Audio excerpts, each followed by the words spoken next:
for those excellent presentations. Now we move away from the legal aspects to, I would say, the sociological aspects.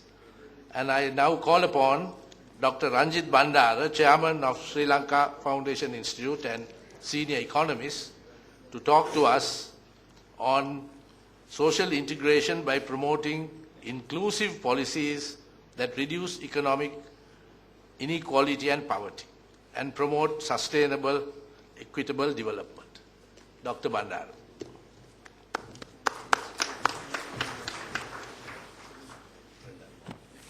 Good evening. The Chairman of the session, the Honorable Sarath Tamnagum, the gentlemen at the head table, the Honorable Champika Ranamaka, Mr. Lalitha Viratunga, Secretary of the Chief President, the senior academics, officers and gentlemen and ladies. I have been teacher for 20 years in the university, but of course I have two challenges. One is to speak after two prominent personalities, entertainers, I would say, and also the time. The Deputy Vice Chancellor insisted me, Ranjith, try to stick the time. And I have prepared the presentation, but of course I don't think that I will use it. I might use it here and there when I need it. Maybe it is the wrong presentation.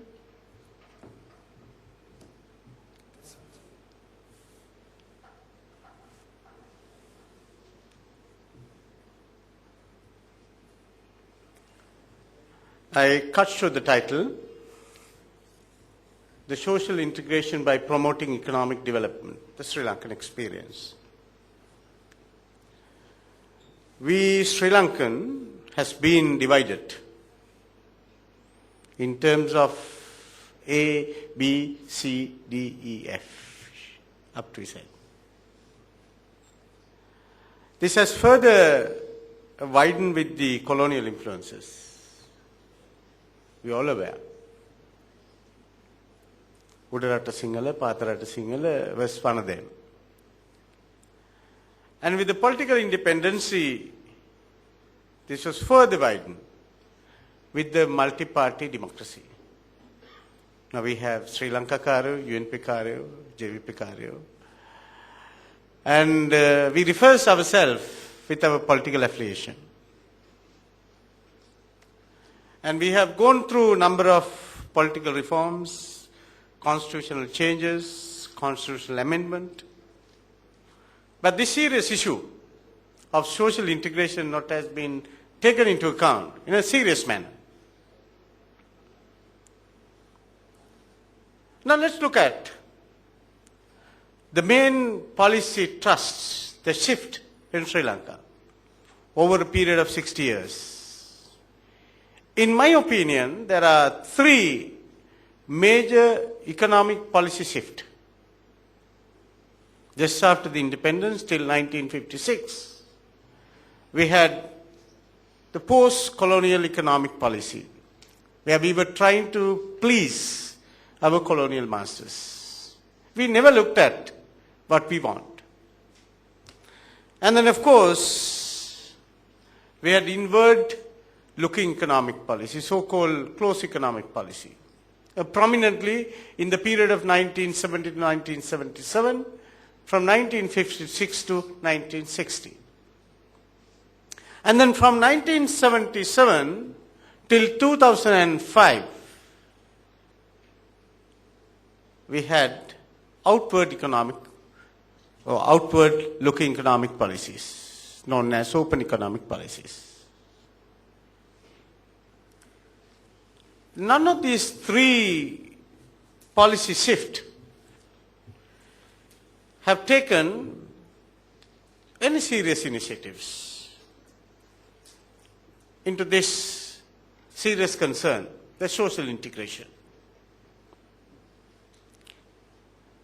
We all remember we witnessed two youth uprisings, one in 1971, the other one is 1987. And we also witnessed 30 years of ethnic conflict. We sacrificed almost 250, 250,000 of life of youth. And over 1.5 million Sri Lankan left Sri Lanka. Brain drain. And now over 2 million Sri Lankans are working outside Sri Lanka.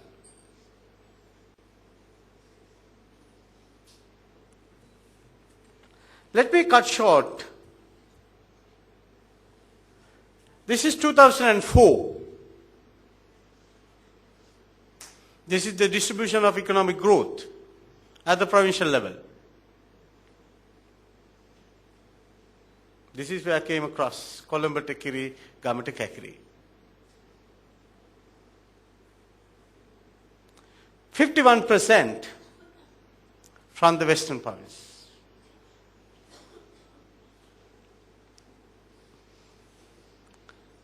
Let's look at another possible aspects. Per capita income in 2004. It took us almost 60 years to reach $1,000 target of per capita income.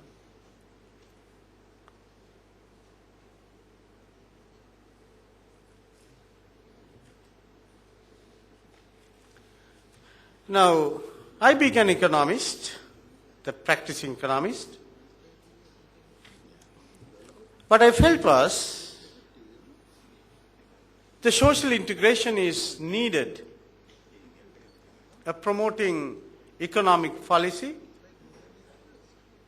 that facilitate the process of social integration.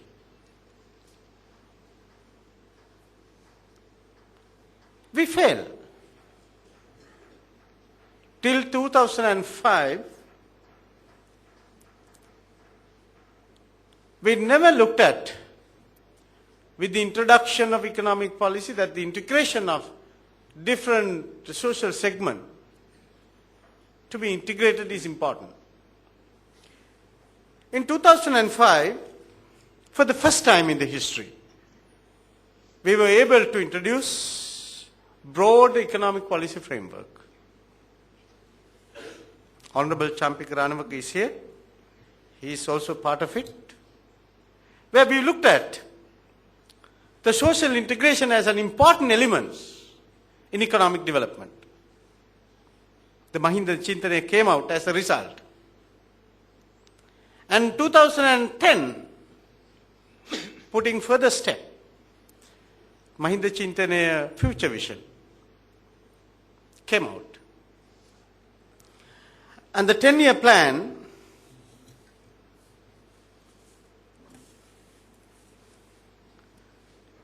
the Mahinda Chintane Randoratua,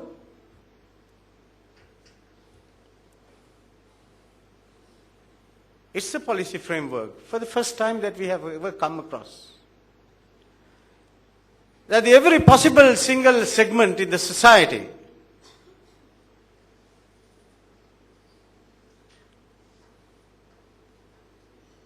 to be integrated. Looking at the possible political settlement to focus on conscious building, leading to lasting sustainable peace, reconciliation and settlement. Integrate positive attributes to the market economic policies with the domestic aspirations. Improve economic prospects with equitable distribution. Facilitate the economy to be larger, division by private sector, while encouraging to be more dynamic and holistic. And further, we strategize. The strategy is to cover all possible segments in the economy. External trades, enhancing economic growth, infrastructure development, human resource development, more productive public sector, strengthening the industrial sector, improving technology and resource and development. Agriculture, transform subsistence agriculture to commercially oriented and highly productive sector, increase value addition, emphasis on food security, climate change. We never looked at.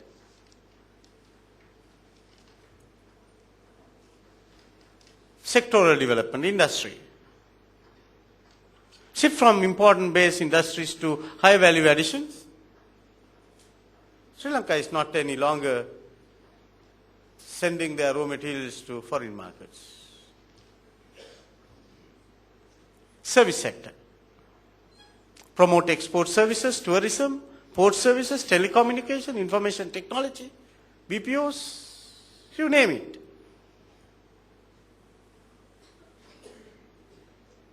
I have certain specific concerns.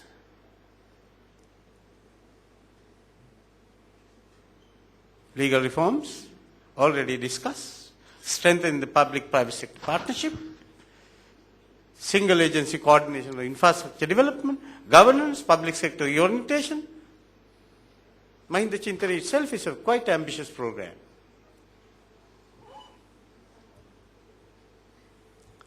I believe the reforms in social integration is also needed, building national culture, instruments. And finally, social policy design need to be seen through the diversity lens. Thank you very much.